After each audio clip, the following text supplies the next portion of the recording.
Welcome to MMC news.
Rapur మండలంలో రాపూర్ టౌన్లో విద్యులయ్య దేవాలయం నుంచి ఎంఆర్ఓ ఆఫీస్ దాకా వైఎస్ఆర్ కాంగ్రెస్ పార్టీ నిరసన కార్యక్రమంగా పాదయాత్ర చేస్తూ నినాదాలు చేస్తూ వచ్చాం. వారం రోజుల క్రితం జూన్ 4వ తేదీ వెన్నుపోటు దినంగా వైఎస్ఆర్ కాంగ్రెస్ పార్టీ నిరసన కార్యక్రమాలు చేయాలి. ఎందుకు 4వ తేదీని ఎంచుకున్నామంటే ఎలక్షన్ రిజల్ట్స్ వచ్చి కరెక్ట్గా 1 సంవత్సరం కాలం అయింది. జూన్ 4, 2024న ప్రజల తీర్పు ఈవీఎం బాక్స్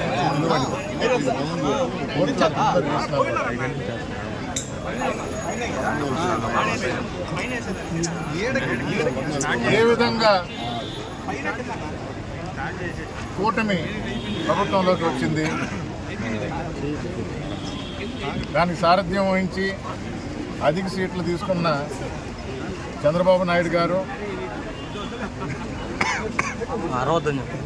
స్ట్రైక్ రేట్ 100% అని చెప్పుకున్న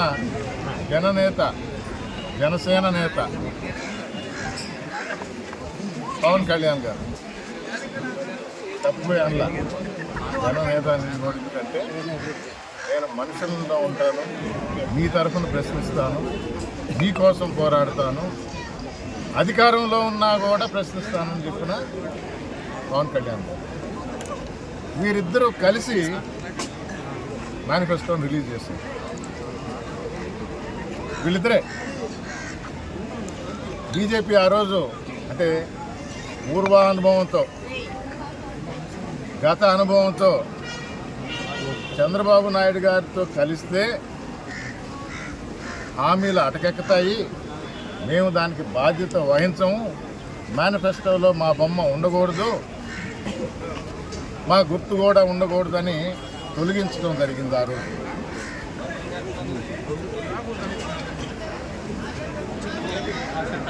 ఒక సంవత్సరం కాలం అయింది. హామీలు గుప్పించారు ఎలక్షన్ సమయంలో.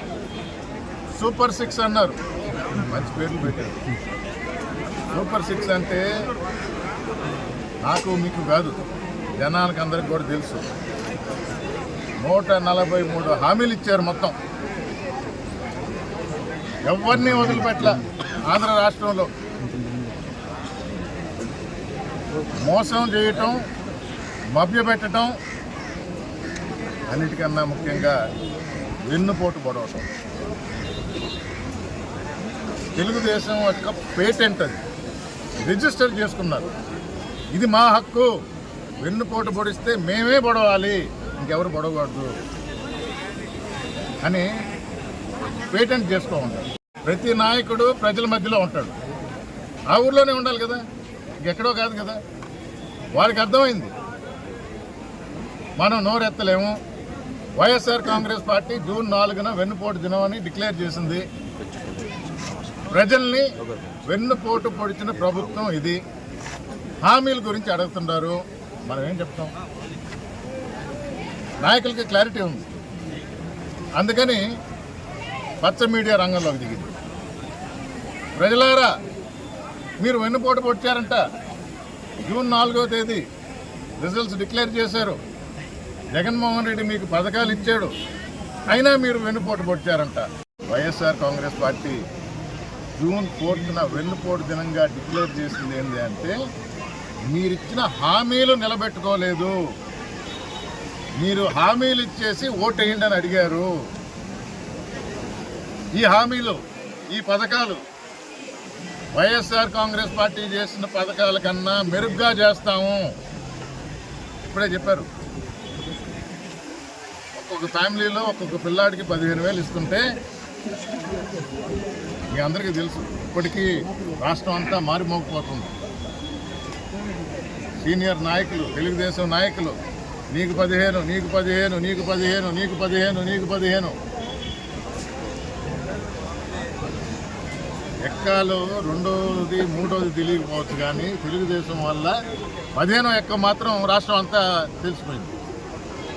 15 ఒకటిలో 15, 15 2 30, 15 3 45, 15 4 60, 70 దాకా పోలా.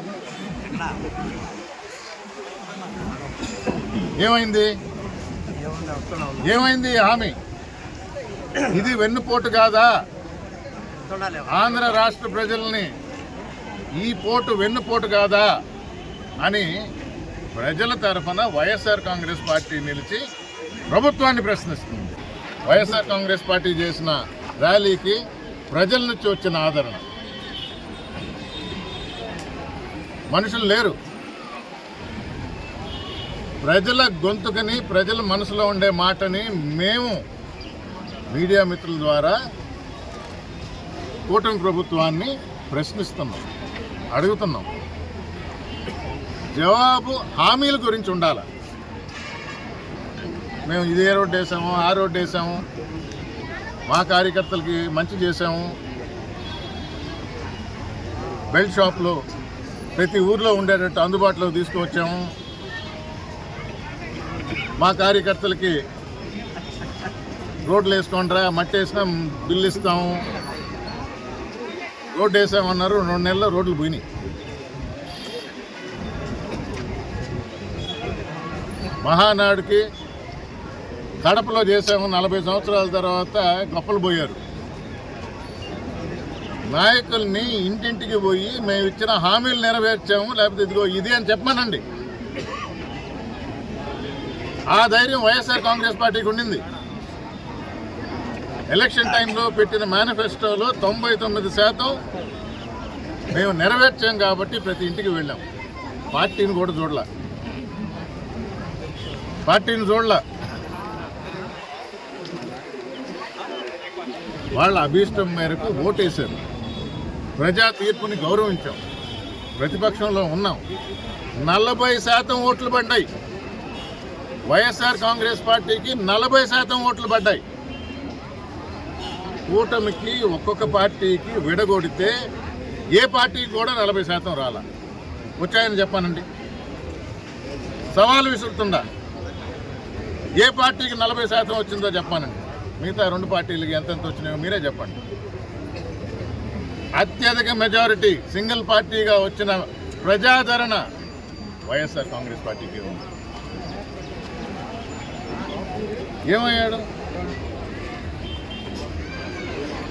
కూటమిలోనే ఉండి ప్రశ్నిస్తాను అన్న వ్యక్తి, ఒక పార్టీ నాయకుడు, 100% స్ట్రైక్ రేట్తో వచ్చిన ఆయన ఏమయ్యాడు? అంటే ఇది ఒక చరిత్ర అంట.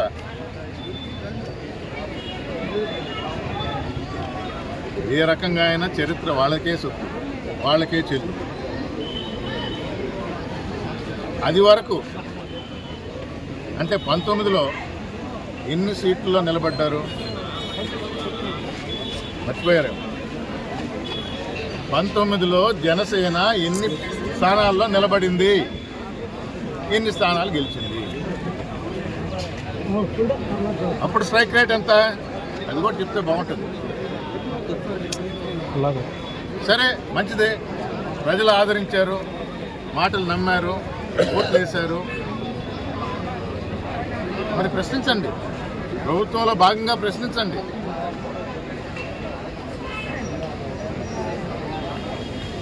వెంకటగిరిలో నగరవనం అనే కార్యక్రమంలో సాక్షాత్తు డిప్యూటీ సీఎంగా ఉన్న ఆయన, ఫారెస్ట్ మంత్రిగా ఉన్న ఆయన పేరే పెట్టలా. ప్రతిపక్షం నుంచి మేము ప్రశ్నించాల్సి వచ్చింది, అప్పుడు పెట్టారు. ప్రశ్నించే గొంతుక మాది, అధికార పార్టీది. అందుకనే అడుగుతున్నాం, ఇచ్చిన హామీలు ఏమైనాయి? ఏకరం పెట్టమంటారా? 15 అన్నారు,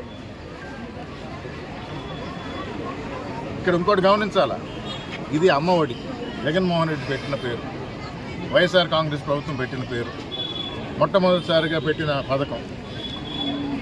సంవత్సరం కాలం అయింది, ఇంట్లో ప్రతి ఒక్కరికి ఇస్తా అన్నారు, ఒక్కరికి ఇవ్వాల. అయిపోయింది సంవత్సరం, ఎక్కడ 18,000. ఇది వెన్నుపోటు కాదా?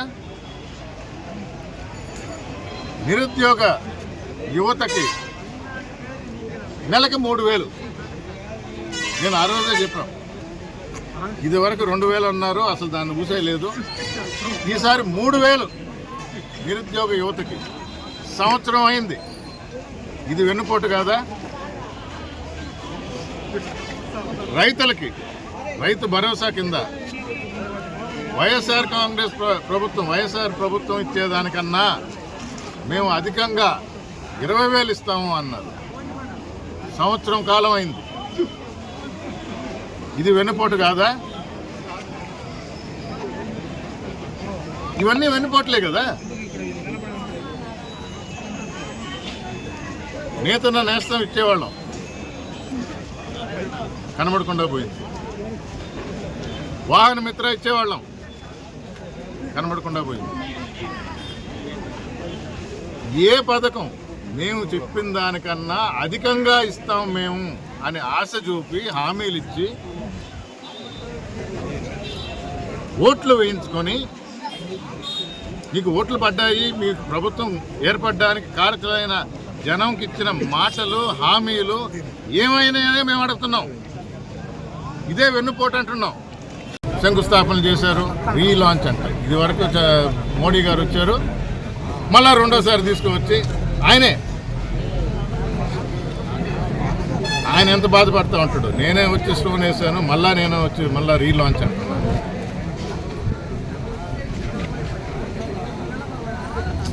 ఏ ఒక్క రైతు ఈ ఒక్క సంవత్సరంలో ఏ పంట పండించినా రాబడి లేదు, దిగుబడి లేదు.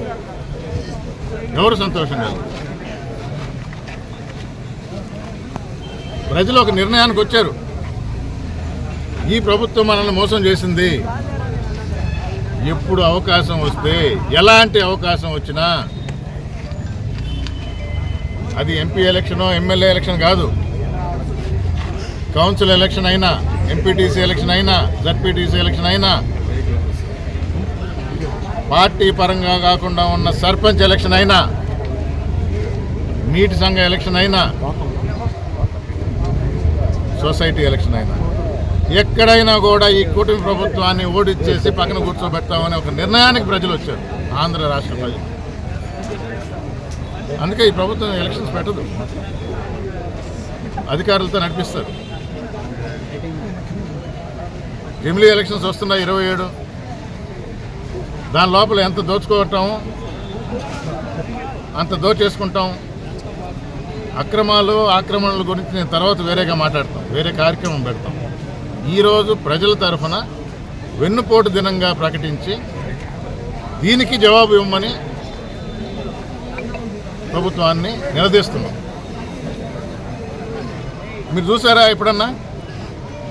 శాంతియుతంగా చేసాం అంటే రూల్ అంటారు. బండ్లు వాడడానికి లేదు, మైకులు వాడడానికి లేదు. మీరు మైకులతో ఇక్కడ దద్దరిల్లిపోవటం కాదు, ఆంధ్ర రాష్ట్రం మొత్తం 175 నియోజకవర్గాల్లో ప్రతి దగ్గర ప్రజల మద్దతుతోనే వైఎస్ఆర్ కాంగ్రెస్ పార్టీ ముందుకు వచ్చి ఈ కార్యక్రమం చేపడుతుంది. అందుకని మాకు మైకులు అవసరం. వచ్చిన జనాన్ని చూశారు, రాపూర్ టౌన్ ప్రజలు చూశారు, రాపూర్ మండలం చూసింది, వెంకటగిరి నియోజకవర్గం చూసింది. ఇది ప్రజలు కోరుకునేది, మాకు ఇచ్చిన హామీలు ఏమైనాయి అని. అందుకని ఎప్పుడు ఎలక్షన్స్ వస్తాయా, ఎప్పుడు వీళ్ళకి బుద్ధి చెప్తామా ఈ కూటమి ప్రభుత్వం అని ప్రజలు సిద్ధంగా ఉన్నారు. మేము వేసిన ప్రశ్న, మేము చేసే నిరసన ఈరోజు మీరిచ్చిన హామీలు ఏమైనాయి అని ప్రజలకు దాని గురించి వివరించండి, దాని గురించి చెప్పండి. ఎప్పుడు కూడా వైఎస్ఆర్ కాంగ్రెస్ పార్టీ ప్రజల పక్షానే ఉంటుంది. మా నాయకుడు జగన్మోహన్ రెడ్డి ప్రజల గురించి ఆలోచిస్తారు. ఆ రోజే చెప్పారు ఆయన మేనిఫెస్టో రిలీజ్ చేసినప్పుడు మా వాళ్ళు సంతోషంగా లేరు, ఎందుకంటే 19లో ఇచ్చిన హామీ 99% నిలబెట్టుకున్నప్పుడు కొంచెం ఎక్కువ అనౌన్స్ చేయండి, ఎక్కువ పథకాలు అనౌన్స్ చేయండి అంటే కష్టపడి ఇది కరోనా సమయంలో కూడా అందజేశాను. కూటమి మేనిఫెస్టోలో ఉన్నది చేయలేరు అని స్పష్టంగా జగన్మోహన్ రెడ్డి ఆ రోజు చెప్తే సంపద సృష్టించే తెలివి నాకుంది.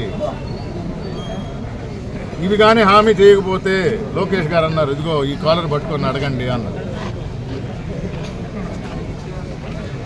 ప్రభుత్వంలోకి వచ్చిన తర్వాత గద్దెనెక్కిన తర్వాత ఏమంటున్నారు? ఇప్పుడు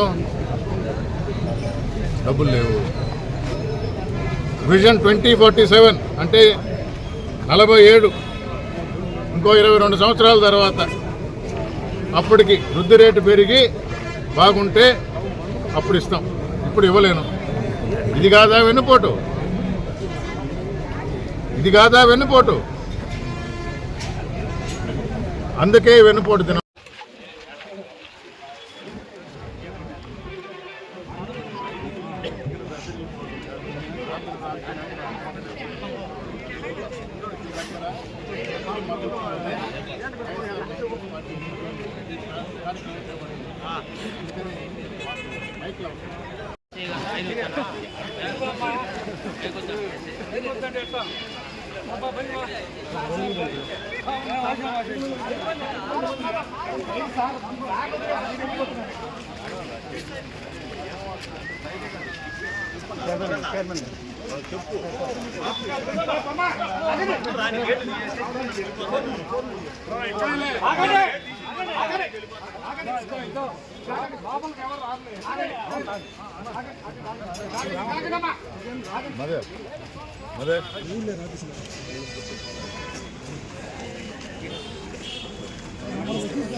ఎలా ఉన్నాయి?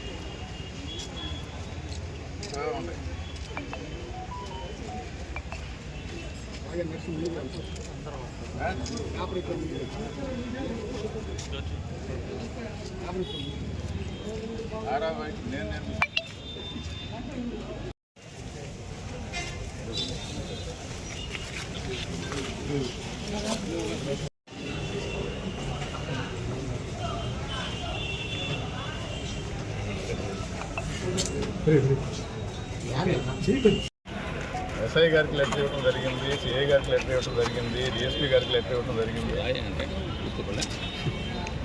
సబ్ కలెక్టర్ గారికి ఇన్ఫర్మేషన్ ఇచ్చాము. ఇక్కడ ఎంఆర్ఓ గారితో కూడా నిన్న కూడా మాట్లాడటం జరిగింది. నేను ఇక్కడే ఉంటాను సార్ అన్నారు. వెన్నుపోటు అని దినంకి ఈ కూటమి ప్రభుత్వ నాయకుల్లో వెన్నులో వణుకు పడుతుంది. అర్థమవుతుంది కదా, ఎవరు ఉండడానికి లేదు, మైక్ వాడడానికి లేదు. రిప్రజెంటేషన్ ఇస్తే కూడా భయపడితే తీసుకోకుండా ఉంటారు. ఏం చెప్పాలా అంటే పచ్చ చొక్కా వేసుకుంటేనే రండి అంటారు. ఇది ఇక్కడ లోకల్గా వారి నిస్సహాయాలు అర్థమవుతుంది. పైనుంచి వచ్చిన ఆదేశాలు ఇన్ని రోజులు దాక్కుంటారు. ప్రజలు గమనిస్తున్నారు, ఇది కూడా చూస్తారు. శాంతియుతంగా, ఇంతకన్నా శాంతియుతంగా ఏ కార్యక్రమం ఎక్కడ కూడా జరగదు. చూద్దాం, దీని మీద కూడా ఏమైనా కేసులు పెడతారేమో. మేము ప్రజల పక్షానే ఉన్నాం. ఎంఆర్ఓ లేరు, లేకపోతే ఇంకొక సీనియర్ ఆఫీసర్ లేరు అన్నంత మాత్రాన ప్రజల గొంతుకుని వినిపించాం. హామీల సంగతి ఏంటో తేల్చండి అన్నాం. చూద్దాం నాయకులు ఏం చెప్తారో, ఏం చేస్తారో, ఎలా చేస్తారో. తప్పకుండా మేము ఇక్కడే ఉంటాం, ప్రజల పక్షాన ఉంటాం, ప్రజల పక్షాన పోరాడతాం.